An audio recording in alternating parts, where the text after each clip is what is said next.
বহু প্রত্যাশার একটা নির্বাচন হয়েছে। নির্বাচনের ফলাফল নিয়ে আজকে আমরা কোনো কথা বলবো না, কিন্তু আমরা বুক ভরা আশা নিয়ে এই সংসদে এসেছি। যেই সংসদ জুলাই শহীদদের রক্তের উপর দাঁড়িয়ে আছে।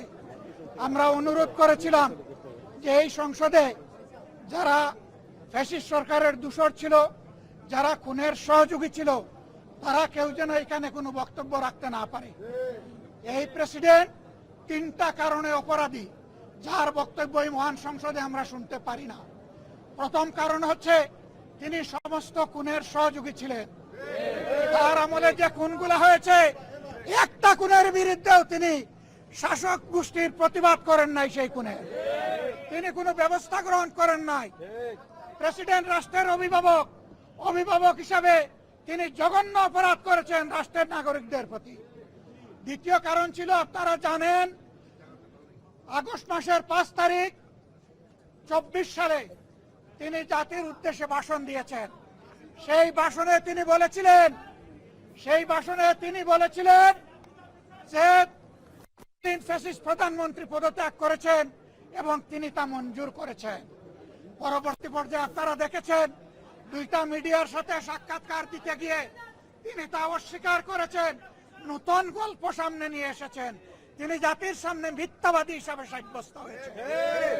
দেশের প্রেসিডেন্ট মিথ্যাবাদী সাব্যস্ত হওয়ার পরে প্রেসিডেন্ট হিসাবে তার আর কোনো নৈতিক অধিকার থাকে না। 3 নম্বর অপরাধ তিনি করেছেন, তিনি নিজের হাতে অর্ডিন্যান্স সাইন করেছেন। এই জুলাই অভ্যুত্থানের পরে ফেব্রুয়ারির 12 তারিখ নির্বাচন হবে। নির্বাচনের পরে যারা নির্বাচিত হবেন তারা 2টা ক্যাপাসিটিতে নির্বাচিত হবেন।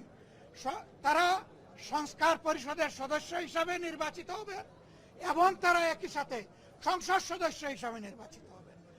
একই দিনে উভয় শপথ একই ব্যক্তি পড়াবেন। অত্যন্ত দুঃখের বিষয়, সেই শপথ দুটো আমরা নিলেও সরকারি দল নেয়নি। তার প্রথম দায়িত্ব ছিল গেজেট প্রকাশের 30 দিনের ভিতরে সংস্কার পরিষদের অধিবেশন ডাকা। তিনি সেই অধিবেশন ডাকেন নাই। গণভোটে হার পক্ষে ভোট দিয়েছে 70% মানুষ। তিনি 70% জনগণকে, দেশবাসীকে অপমান করেছেন। এখানেও তিনি অপরাধ করেছেন। এই 3 অপরাধের কারণে আমরা তার ভাষণ শুনতে চাইনি এবং আমরা সরকারি দলকেও অনুরোধ জানিয়েছিলাম, স্পিকার মহোদয়কে অনুরোধ জানিয়েছিলাম তাকে যেন ভাষণ দিতে দেওয়া না হয়। তারা আমাদের কথা গ্রাহ্য করেন নাই।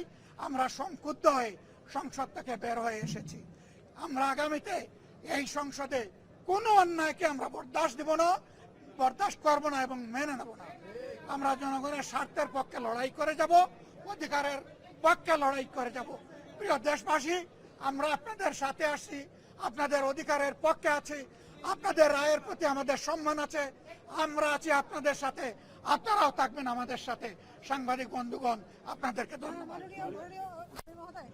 গত 1.5 বছর এই রাষ্ট্রপতি 133টা অধ্যাদেশ জারি করলো, তার সই জারি হলো। সেই অধ্যাদেশের জুলাই সনদে তার আছে। সেই ব্যাপারে তো আপনারা কোনো বক্তব্য দেন? আমরা দফায় বক্তব্য দিয়েছি। আমরা মূল জায়গায় বক্তব্য দিয়েছি। ধরে একটা করে বক্তব্য দেওয়ার কোনো দরকার নাই। আমরা তার নৈতিক বৈধতা বহু আগে অস্বীকার করেছি, প্রত্যাখ্যান করেছি।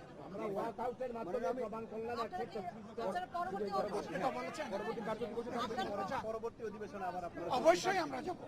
আমরা জনগণের পক্ষে কথা বলতে এখানে এসেছি, জনগণের অধিকারের জন্য লড়াই করতে এসেছি। এই সংসদ কারো একার নয়, এটা 18 কোটি মানুষের সংসদ। আমরা তাদের প্রতিনিধি হিসাবে অবশ্যই আমরা সংসদ। আপনাদেরকে ধন্যবাদ।